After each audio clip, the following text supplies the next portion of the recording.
Halo semuanya, selamat datang di podcast Ngopi, ngobrol bareng Koor Prodi. Kali ini kita akan ngobrol santai nih dengan Koor Prodi di Fakultas Bahasa dan Seni Universitas Negeri Surabaya.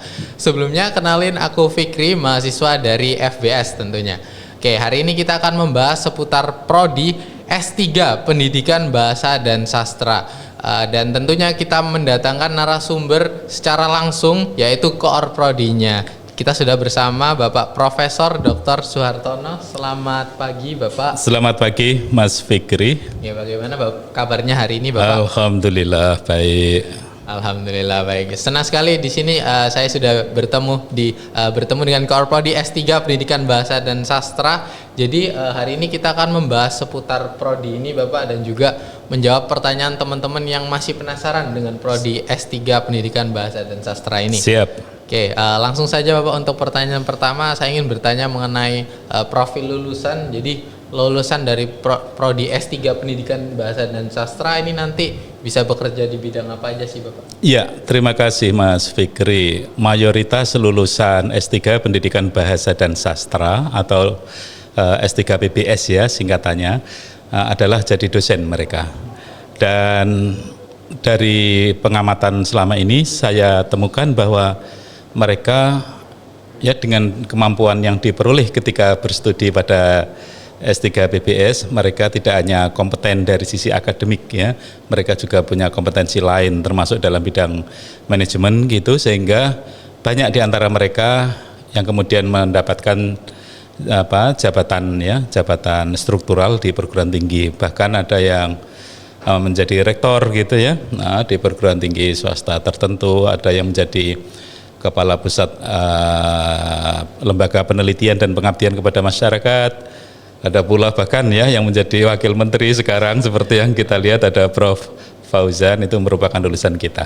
Oh, Masya Allah sekali. Jadi untuk lulusan dari S3 Pendidikan Bahasa dan Sastra biasanya terfokus di bidang akademik ya Bapak, seperti dosen, kemudian untuk menjadi pejabat di perguruan tinggi itu juga bisa dari S3 ini nih Bapak? Bisa. Okay. Baik, kemudian untuk mungkin Bapak bisa memberitahu ke teman-teman mengenai daya tarik atau keunggulan di Prodi S3 Pendidikan Bahasa dan Sastra ini. Ya, hal pertama yang dapat saya sebutkan adalah prodi kita ini, prodi milik kita ini merupakan prodi dengan status unggul dengan nilai yang tinggi. Jadi unggul dengan nilai tinggi ya, nilainya 373 ya. Jadi itu nilai yang sangat tinggi.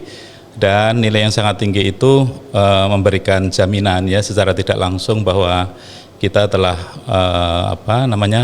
telah siap ya dalam segala hal, dalam hal publikasi, dalam hal perkuliahan dan seterusnya, termasuk dalam hal pembimbingan akademik dan non akademik. Jadi secara umum keunggulannya terutama tercermin ya pada status unggul itu. Nah, tentu dapat kita lihat pula ya, karena perguruan tinggi ini merupakan perguruan tinggi yang lama, yang berpengalaman. Pengalaman itu terbawa pula pada pengelolaan Prodi S3 Pendidikan Bahasa dan Sastra kita, yang dari pengalaman itu pula ya kita tidak punya masalah ya sama sekali dalam hal pemberian layanan akademik, administrasi dan sebagainya. Kemudian layanan sumber daya fisik ya, dan atau perangkat lain yang ada di perguruan tinggi juga bagus ya, semuanya bagus, fasilitas bagus, semuanya bagus, biaya terjangkau, dan itu juga saya pikir hal yang menjadi daya tarik tersendiri. Dan sebagian bisa dikatakan lebih dari 25% mahasiswa Prodi S3 Pendidikan Bahasa dan Sastra ini merupakan penerima beasiswa, yang hal itu secara tidak langsung mengisyaratkan bahwa pada satu sisi kepercayaan yang diberikan oleh lembaga pemerintah atau pemberi beasiswa tinggi ya, sangat tinggi kepada kita, dan yang kedua input yang menjadi mahasiswa ini juga mahasiswa-mahasiswa yang bagus, yang ini akan membentuk iklim akademis yang bagus pula, sehingga adik-adik yang barangkali belum masuk itu nanti bisa bergabung lah ya pada S3 Pendidikan Bahasa dan Sastra ini supaya mendapatkan pengalaman yang bagus pula. Baik, luar biasa sekali ya teman-teman untuk keunggulan dari S3 Pendidikan Bahasa dan Sastra, tentunya dengan akreditasi yang sudah statusnya unggul dengan nilai yang tinggi. Kemudian juga ada beasiswa gitu nih Bapak. Yeah. Jadi kebanyakan mahasiswanya juga penerima beasiswa, jadi Yeah. itu juga bisa menjadi jaminan ke teman-teman untuk bisa ini ya yakin gitu ya untuk join di Yeah. S3 Pendidikan Bahasa dan Sastra. Kemudian mungkin bisa dijelaskan Bapak di S3 Pendidikan Bahasa dan Sastra nanti kita bakal belajar apa aja Bapak? Ya, karena ini jenjang S3 ya.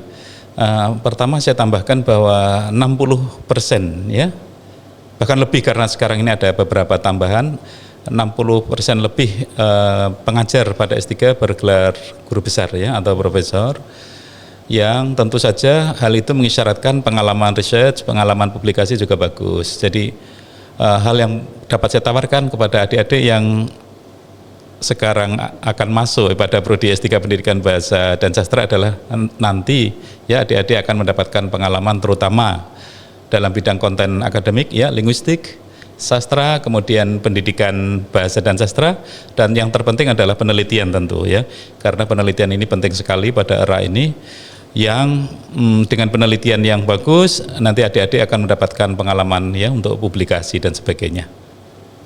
Oke, baik. Jadi itu tadi ya teman-teman yang akan dipelajari nanti, dan tentunya pengajar-pengajar atau dosen-dosen yang ada di S3 Pendidikan Bahasa dan Sastra seluruhnya adalah orang-orang yang expert di bidangnya, bahkan 60% adalah guru besar nih Bapak. Teman-teman bakal ada pengalaman publikasi yang pastinya mengenai penelitian yang lebih lanjut lagi karena sudah S3. Ya, gitu, sedikit tambahan Mas Fikri. Hari ini tadi pagi ada ujian pukul 8 sampai dengan 10.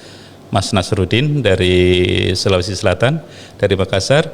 Disertasinya bagus, penguji eksternal memberikan nilai 95 bahkan. Dan satu catatan yang penting untuk saya sampaikan adalah beliau, ini bimbingan saya kebetulan dan bimbingan Prof. Slamet Setiawan, ya, Mas Nasruddin ini menghasilkan 2 publikasi Q2 ya. Q2 bagus, luar biasa.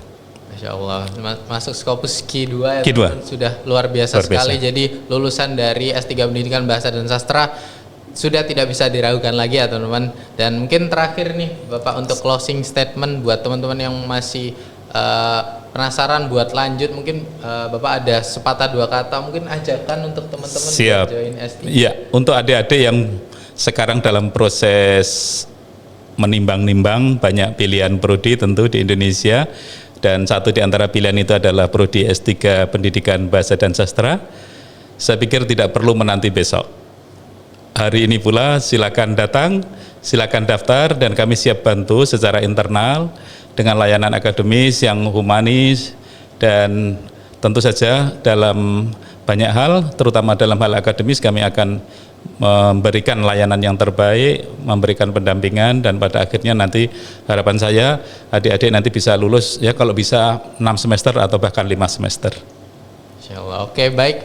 Terima kasih Ya, Bapak. terima kasih Mas Fikri dan closing statement yang luar biasa, dan tak terasa kita sudah masuk di penghujung podcast. Terima kasih sekali lagi. Sama-sama, sama-sama Mas Fikri. Waktu dan penjelasannya. Ya. Semoga podcast hari ini bisa menambah wawasan dan menjawab pertanyaan teman-teman semua yang penasaran dengan S3 Pendidikan Bahasa dan Sastra di UNESA. Baik, akhir kata saya Fikri dan sampai jumpa di kesempatan berikutnya. Terima kasih.